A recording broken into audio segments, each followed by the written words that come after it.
This is a video review of the film. The film contains actors over 18 years of age. The video is made for entertainment purposes. The author of the video does not intend to offend anyone. Hi all. Today I will talk about the film I Spit on Your Grave 3. Several years ago, a lonely girl was attacked by several men, but she was able to survive and take revenge. But a few years later, she will find herself in this situation again. I'm a bad little girl, Daddy. Several years have passed since the attack on Jennifer. She returned to the city and is trying to start a new life. Jennifer had to change her name so that no one would know what happened to her. Jennifer can no longer trust people and is afraid of men. A guy approaches her in the office and asks her to go out to dinner together, but Jennifer refuses and asks him never to approach her again. One day she is surrounded by a crowd of men who insult her and invite her to have fun together. She sees memories, but they let Jennifer go. She tells the therapist about everything and is afraid that she is starting to go crazy. Jennifer wants men like this to cease to exist. In the evening, Jennifer meets her colleague from work again. Jennifer thinks he wants to use her, like all men, but the guy tells her that not all men are bad. Jennifer comes to a meeting where victims of violence have gathered. There are many women and one man in the group. All these women tell their stories to get support, but Jennifer is not ready to talk about herself. During a break, Jennifer meets Oscar. A man lost his daughter. Her daughter was abused and then committed suicide. The police did not detain the criminal due to lack of evidence. Marla approaches Jennifer and offers to smoke together. Marla has a strong character, but she still has to come here because of her boyfriend. Jennifer hopes to see Marla again at the next meeting. On Jennifer's way home, the owl encounters some freaks. They surround the girl again and offer to come with them. But Marla comes to Jennifer's aid. She forces men to leave the girl and humiliates them. She says that some guys are very stupid, but not dangerous. They go to a bar and spend the whole night together. Marla says that all men are assholes and there are no good guys. Jennifer loves the way Marla is not shy about expressing her thoughts, and the fact that she is a strong and independent woman. Marla talks about her ex-boyfriend. He brought his friend home, and together they took advantage of the girl. That was it. I'm done.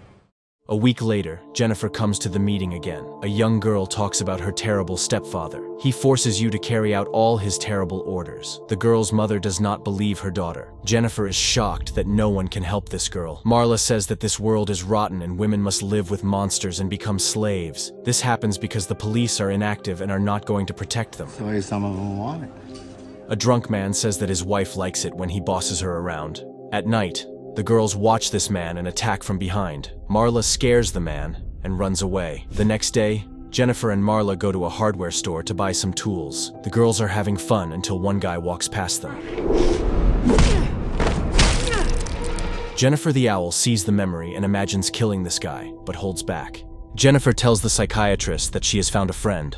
Jennifer and Marla go to the house of a girl who lives with her stepfather. They follow him and see that the man is harassing his adopted daughter and other girls at work. Jennifer doesn't understand why they are watching him. A man goes to the parking lot after work, and the girls follow him. Marla asks Jennifer to put the mask on her head. She takes a tire iron and attacks the man. Here, take it. It's all I've got. Marla threatens the man and says that if he so much as touches his stepdaughter again, they will come back for him and finish what they started. The man promises not to touch his daughter. Marla knocks the man out, and they run away. Jennifer is shocked by what Marla did, but Marla is having fun because she was able to teach the scoundrel a lesson, and he will no longer torture the girl. Jennifer understands that they did the right thing and punished the villain. At the next meeting, Cassie reveals that her stepfather stopped bullying her and apologized. After the meeting, Marla leaves to meet her ex-boyfriend. She's in trouble again. Jennifer wants to help, but Marla won't allow it. That evening, Jennifer is waiting for her friend at the bar, but Marla doesn't show up. The next day, Jennifer comes to a meeting and is told that Marla was killed. Jennifer is shocked. She gets angry and again imagines attacking the woman. Detective McDillon comes to the meeting. He wants to interrogate all of Marla's friends, but Oscar doesn't want to talk to the police. He is sure that they won't help anyway and won't be able to find the killer. See, this is the police. They don't care about us. They don't care about the victims. Jennifer decides to tell the detective that Marla had problems with her boyfriend. She is sure that Marla was killed by her boyfriend. Jennifer thinks that the detective is a good person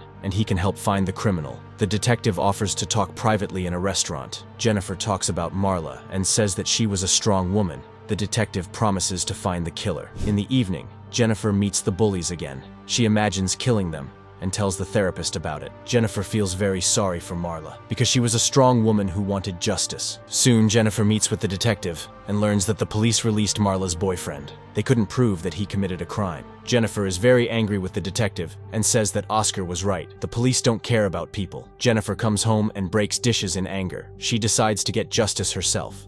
Jennifer comes to the club and finds Marla's boyfriend. All evening, she looks at him and attracts his attention. He follows her into the alley and falls into a trap. Jennifer asks him not to approach her, but the guy doesn't listen to her. She insults him, and he slaps her in the face for it. After which, Jennifer sits down on her knees and takes out a knife. She uses a knife and cuts the Bavarian sausage in two and tastes it, but she didn't like the sausage and spit it out. Jennifer talks about this at her psychiatrist appointment. She says that all people are cruel creatures, and they enjoy cruelty. Jennifer admits that she also enjoys punishing bad men. The next day, a detective comes to the office and warns Jennifer that she is the main suspect. The police chief thinks Jennifer killed Marla's boyfriend to get revenge. Jennifer thanks him for his help, but asks him to leave. That evening at the meeting, Cassie reveals that her stepfather is abusing her again. Oscar can't listen to the girl talk about this. He gets up and says that someone should punish her stepfather. Jennifer decides to do it.